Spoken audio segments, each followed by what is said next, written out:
Su turno, señor presidente.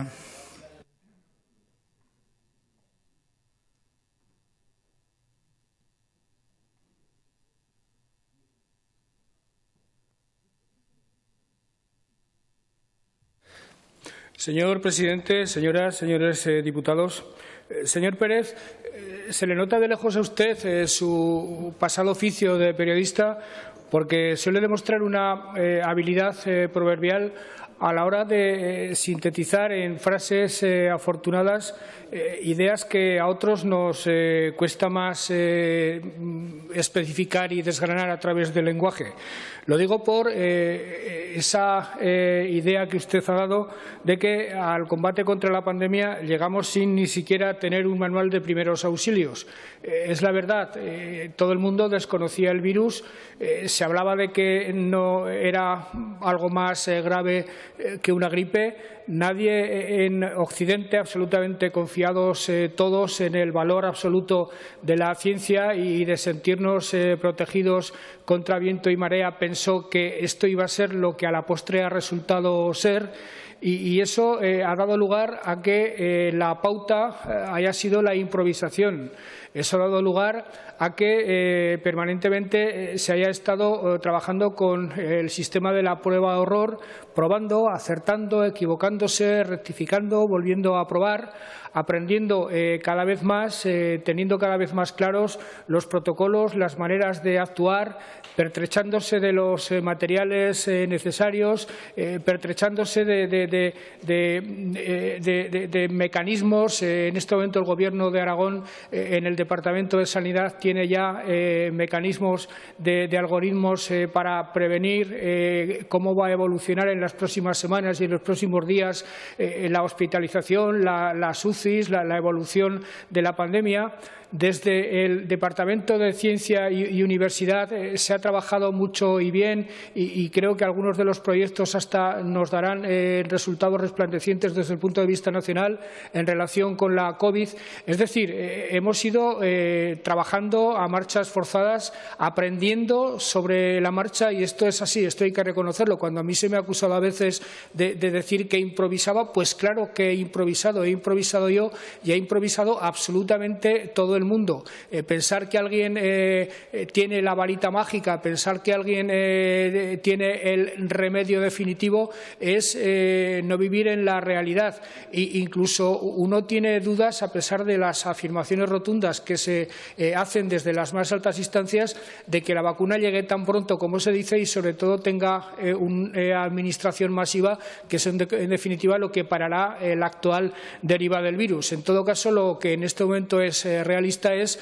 aceptar que esto va a acompañarnos durante un tiempo, que tenemos que convivir necesariamente con esta realidad, procurando que altere lo menos posible la normalidad económica y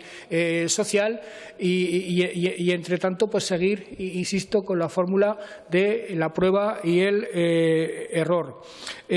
A veces se toman decisiones que uno, en el fondo, sabe que tienen un punto de injusticia. Me refiero, por ejemplo, a todas las que se adoptan en relación con la restricción de horario de bares, de cultura, es decir, con la restricción del uso de los locales públicos. Porque a estas alturas todos sabemos que uno de los focos fundamentales de contagio, una de las razones fundamentales de contagio, y hay que decirlo con toda la crudeza del mundo, es la irresponsabilidad de una parte importante de la ciudadanía. Y si esto no lo reconocemos por quedar bien con la gente, pues nos estamos equivocando. Si la gente fuera responsable, si asumiera que la defensa aunque solo sea el derecho de los demás, significa que él tiene que ser responsable, en este momento los problemas de los hospitales y de las UCIs serían sin ningún tipo de dudas mucho menor. Digo que hay un punto de injusticia porque sobre los bares y sobre los locales de cultura y sobre el ocio nocturno podemos actuar, tenemos instrumentos para hacerlo, pero sobre las casas, salvo que resucitemos la ley Corcuera, no tenemos ninguna posibilidad de actuar. Y esto es un punto de impotencia con el que se enfrentan las autoridades sanitarias y el resto de los elementos de un gobierno todos los días. Yo creo que a estas alturas todos le hemos dado muchas vueltas a por qué nos pasa lo que nos pasa, por qué en Aragón o en Navarra, en Cataluña, en el País Vasco hay más contagios, se producen a mayor velocidad, por qué eso ocurre también en Madrid. Y uno se va haciendo alguna idea al respecto, lo que pasa es que no contrastadas científicamente, sobre todo cuando piensa que seguramente las dos mejores sanidades de España, la navarra y la vasca, y desde luego la aragonesa está prácticamente en ese nivel, concentran gran parte del problema, porque las mejores sanidades, los mejores sistemas sanitarios tienen un problema que, sin embargo, no tienen en la misma magnitud otras comunidades con sistemas sanitarios menos potentes. Seguramente hay razones que se nos escapan, pero hay áreas geográficas que da la impresión de que están más predeterminadas que otras. No sé por qué razón a que el virus arraigue con más facilidad y se contagie de una manera más fácil. En fin, esto me imagino que con la perspectiva del tiempo acabará sabiéndose, acabará habiendo tesis lo suficientemente listas, lo suficientemente inteligentes que nos desvelen este asunto, pero me temo que, entre tanto, tenemos que seguir actuando como lo estamos haciendo, no escatimando medios materiales, no escatimando la adopción de decisiones por duras que sean, y, desde luego, quien le habla está dispuesto a hacerlo hasta las últimas consecuencias. Hablaba usted de política útil y no puedo estar más de acuerdo. Ayer en mi discurso me dediqué con bastante profusión de criterios y de argumentos a defender esa política útil que en este momento es la única posible. Siempre, yo creo que absolutamente siempre, pero creo que en momentos de tanta urgencia y de tanta gravedad como estos, las ideologías, que son fundamentales para articular el juego político y el debate político, deben quedar postergadas por el ejercicio permanente y centrado del sentido común y de la sensatez, cuando además uno comprueba que si se sienta a hablar con el más acérrimo de sus adversarios políticos y pone sobre la mesa la realidad, los datos y las posibles soluciones, las posibilidades de acuerdo se producen de manera inmediata. Es más difícil en este momento, hay que invertir más energías intelectuales en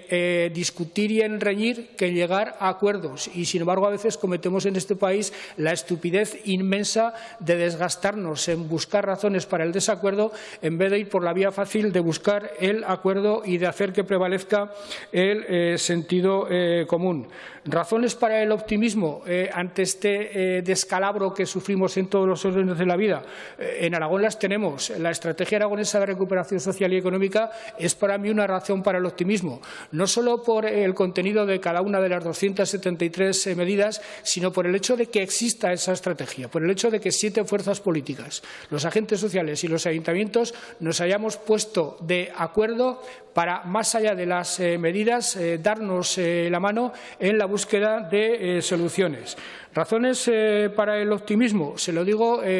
abiertamente, razones para el optimismo nos la dan que existan en este momento políticos como usted, que plantea de manera tan descarnada la búsqueda de los acuerdos, aún a riesgo de los rendimientos electorales de los mismos, que nunca se sabe muy bien dónde están los rendimientos electorales, porque las recetas clásicas para ganar o perder las elecciones seguramente ya no existen. Y desde luego es una razón para el optimismo que en este momento y en esta Cámara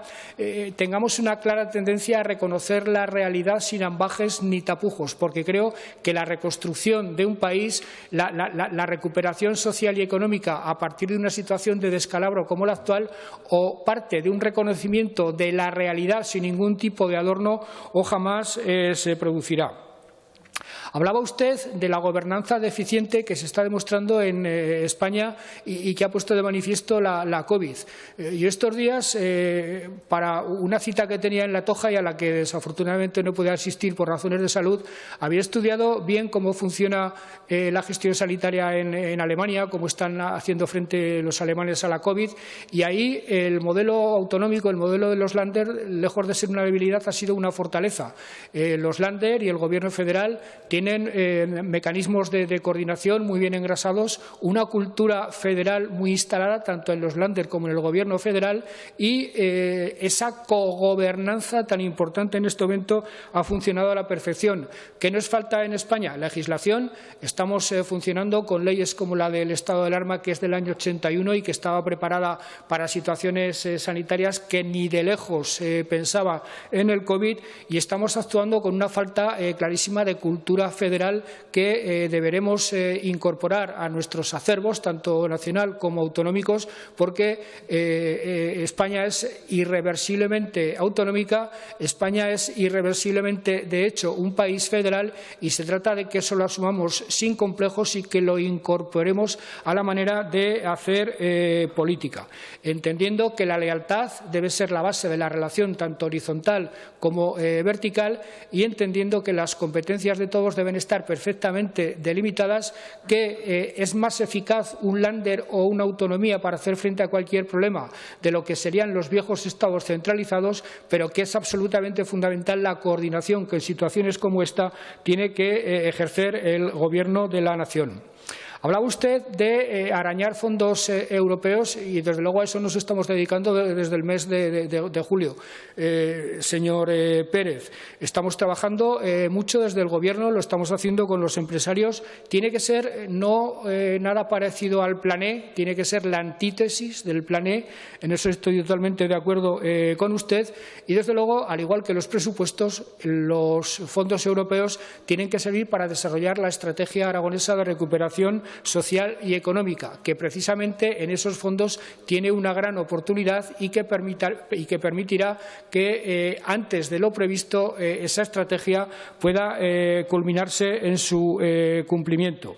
Hablaba usted de los criterios que deberían orientar la redacción de los presupuestos de la Comunidad Autónoma de Aragón. Ya ha desgranado una serie de ideas que se ajustan casi de manera milimétrica con los criterios con los que está trabajando el cuatripartito. Y vuelvo a insistir otra vez en algo que me parece bastante obvio. Si es que puestos a enfrentar los problemas, puestos a hacerlo sin las anteojeras ideológicas, resulta que se llega a acuerdos con una facilidad pasmosa. Si es que todos reconocemos los problemas, si es que todos sabemos cuáles son, si es que no hay soluciones mágicas, si es que no hay inventos del profesor Franz de Copenhague, si es que las soluciones son las que son y, desde luego, ponerse de acuerdo en ellas es muy sencillo. Si, insisto, cuesta más energía reñir que ponerse de acuerdo. Y, desde luego, los presupuestos, si nos proponemos llegar a acuerdos entre todos a partir de la propuesta que haga el cuatripartito,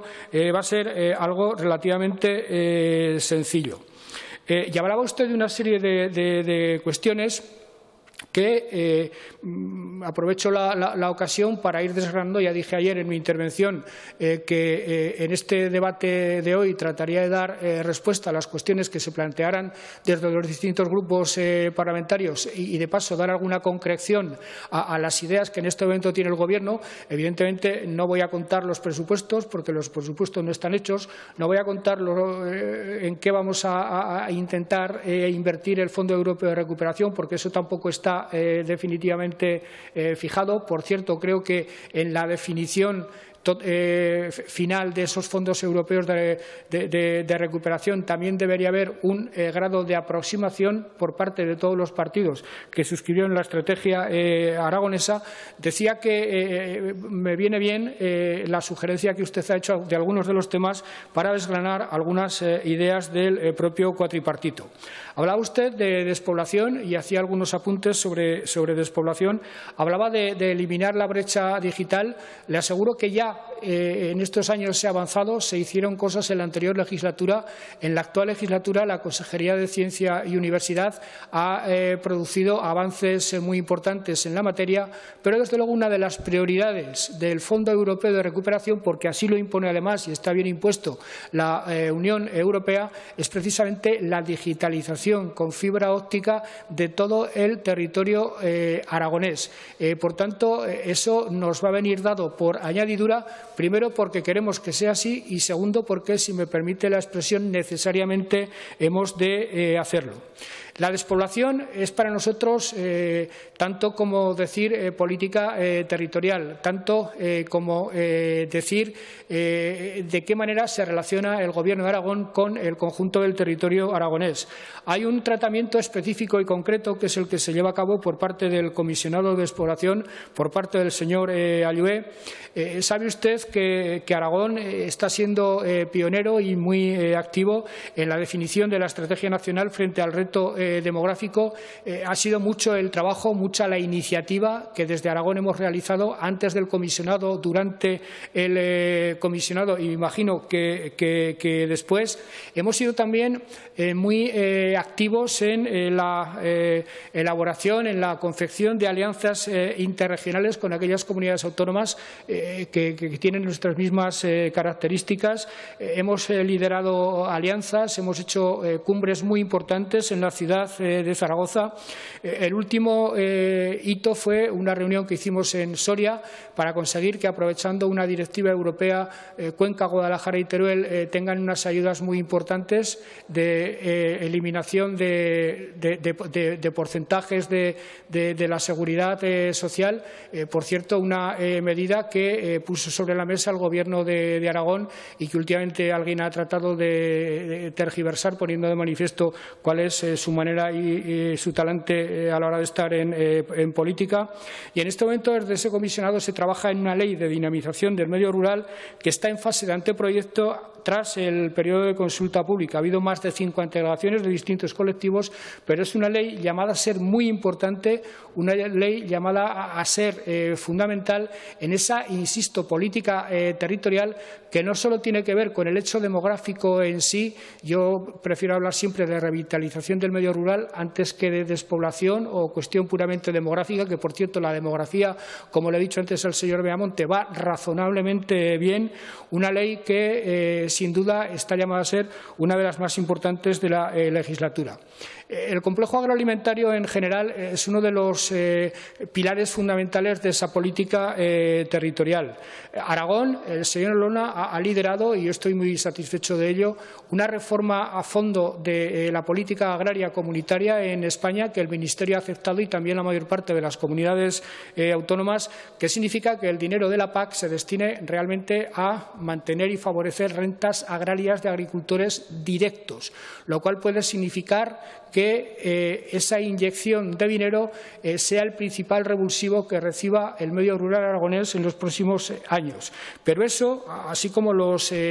cambios en los criterios medioambientales, etcétera, etcétera, requieren una nueva legislación y en ese sentido se tomará conocimiento en el Consejo del 11 de noviembre de una ley de protección y modernización de la agricultura familiar y del patrimonio agrario, que también es una ley llamada a ser muy importante en la próxima legislatura. Los regadíos, y esto creo que lo acepta cualquiera que conozca mínimamente el medio rural y que conozca la realidad económica, son sinónimo de prosperidad y de riqueza agraria. El consejero puso en marcha una fórmula ante la ausencia de dinero en las arcas públicas y en el Gobierno de España, que ha tenido mucho éxito, que ha producido ya 28.500 hectáreas de nuevos regadíos, y para el próximo año se impone terminar el plan de choque con el sector 8 de Monegros en Bujaraloz, Peñalba, y completar el plan de choque con la creación de regadíos de carácter social en la margen derecha, la Litera, el Sobrarbe, Bajo Aragón, Bajo Jalón,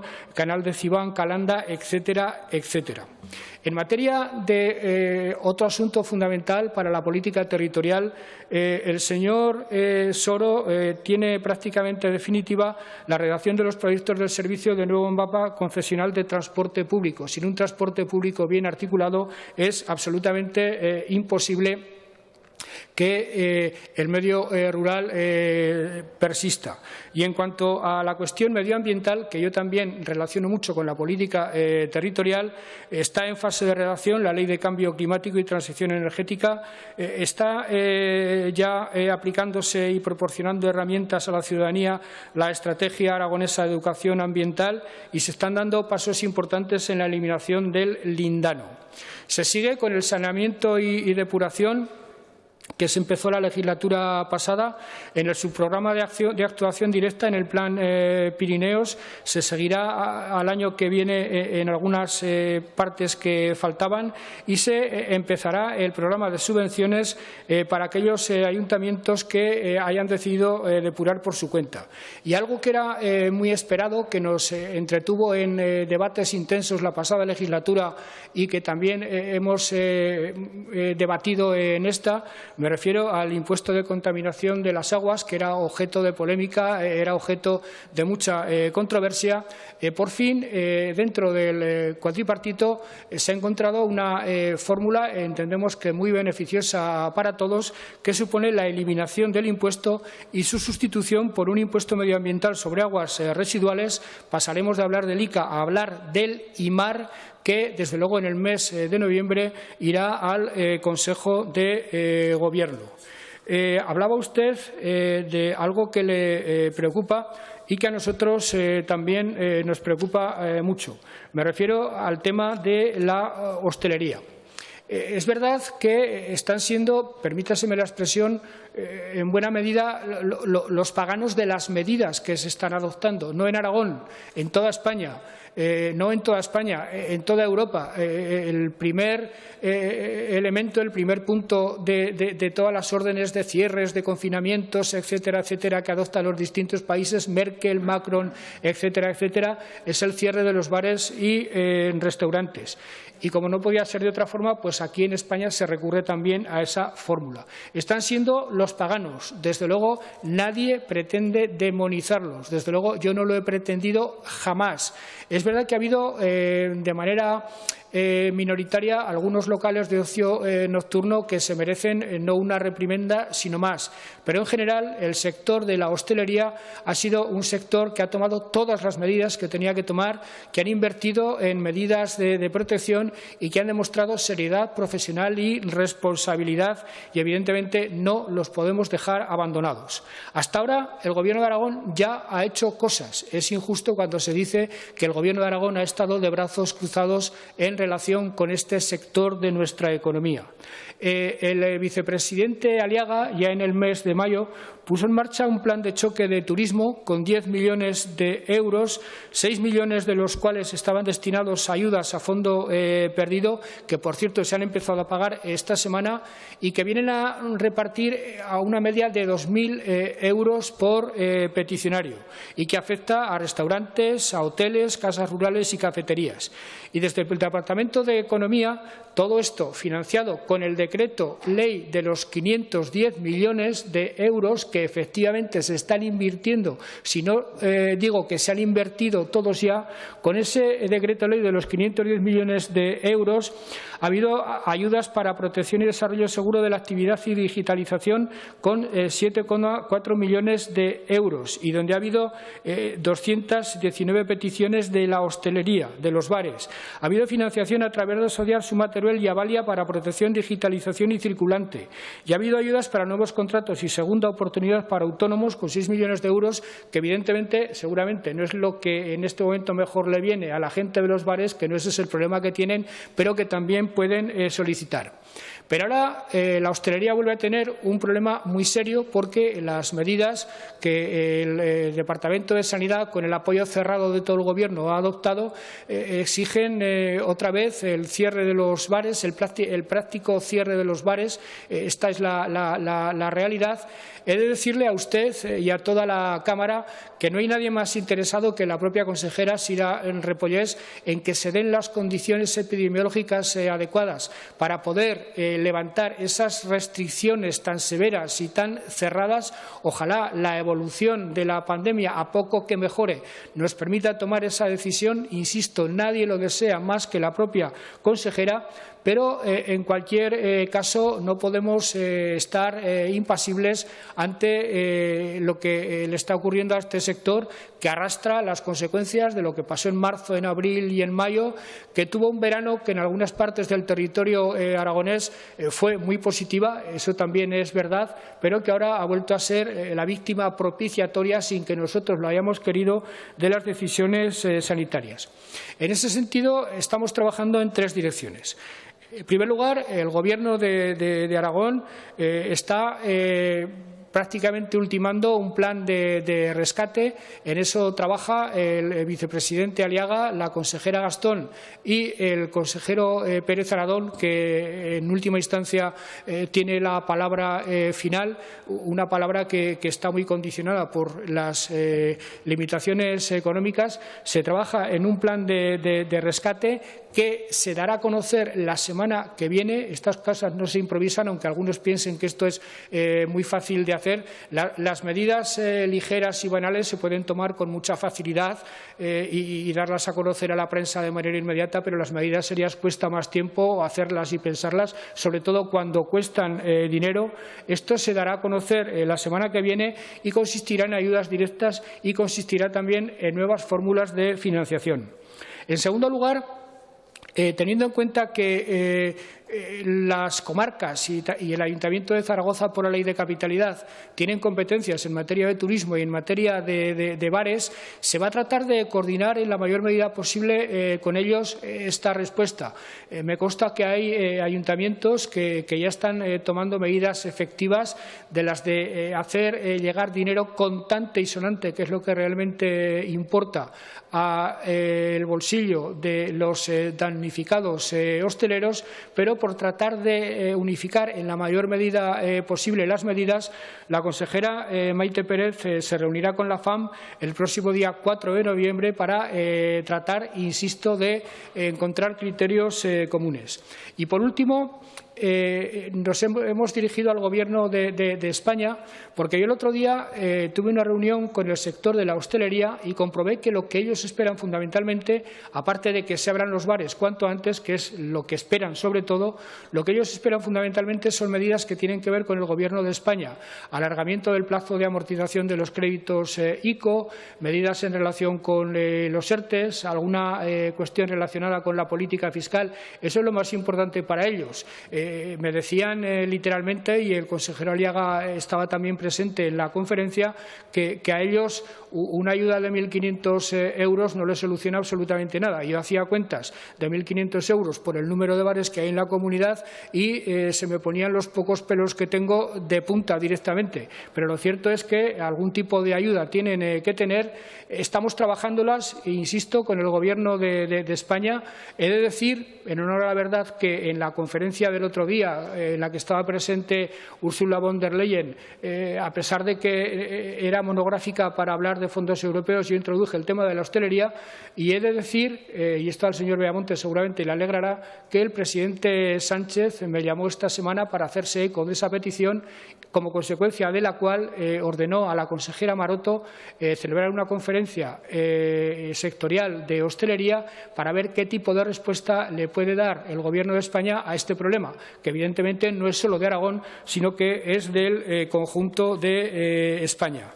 Tengo aquí asuntos como residencias, tengo aquí asuntos como la cuestión de la energía, tengo aquí otros asuntos que usted ha planteado en su intervención, pero por no hacer un uso abusivo del tiempo los dejaré para la réplica, además de contestarle a otras cuestiones que usted plantee. En todo caso, sí le voy a hablar de algo que nos importa mucho, creo que a todos los aquí presentes, que es la búsqueda de fórmulas para la agilización administrativa, para, por utilizar sus palabras del periodista avezado, la eliminación de broza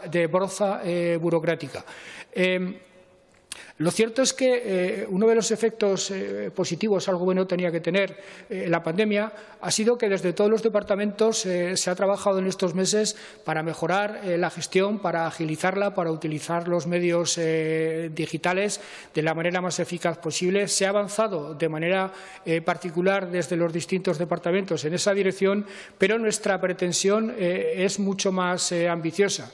Nosotros, no solo para la tramitación de las eólicas, que está mejorando sustancialmente, sino para todo el funcionamiento de la comunidad autónoma, venimos trabajando en un decreto ley que suponga una revisión a fondo de los sistemas actuales, sobre todo pensando que la gestión de los fondos europeos ha de requerir la existencia de una mayor capacidad de respuesta a la hora de contratar, a la hora de hacer los expedientes de licitaciones, etcétera, etcétera. Yo me comprometí en estas Cortes, y creo que fue exactamente con usted, a que en el mes de octubre traeríamos ese decreto ley a las Cortes. No lo vamos a traer en el mes de octubre, esto es obvio, hoy estamos terminando justamente ese mes, pero no lo hacemos por desidia, porque el decreto ley está prácticamente terminado, sino porque, entre tanto, el propio Gobierno de España ha anunciado que va a acometer una reforma profunda de la propia legislación estatal en la materia, algo que el Gobierno de España tiene que hacer necesariamente porque va a ser, en definitiva, el que más fondos europeos va a tener que administrar y, con buen criterio, los señores Ábalos y compañía se temen que con la actual legislación es prácticamente imposible ejecutar esos fondos. De manera que, teniendo en cuenta, y esto también lo he dicho hoy en esta Cámara, que uno de los principales hándicaps para reformar a fondo nuestro sistema es la limitación de la legislación estatal, se ha considerado conveniente esperar a esa legislación estatal que está al caer para que la nuestra se acomode a la misma. Más operativo, nos parece que es más eficiente, pero desde luego, igual que al Gobierno de España le corre mucha prisa, a nosotros también. Y en el momento que el Gobierno de España saque su ley, nosotros lo que haremos será adaptar la nuestra a lo que haya hecho el Gobierno de España y ponernos a trabajar inmediatamente. Esto es lo que le quería decir y termino mi intervención agradeciéndole de nuevo el tono, el talante y sobre todo una manera de entender la política, la que usted pone de manifiesto, que espero sinceramente que se abra camino en este país. No es usted solo quien la practica, por suerte hay cada vez más actores, más interlocutores políticos que entienden la política de esa manera, pero bueno, al César lo que es del César, y en un debate con usted es a usted a quien se lo tengo que reconocer. Muchas gracias, señor presidente.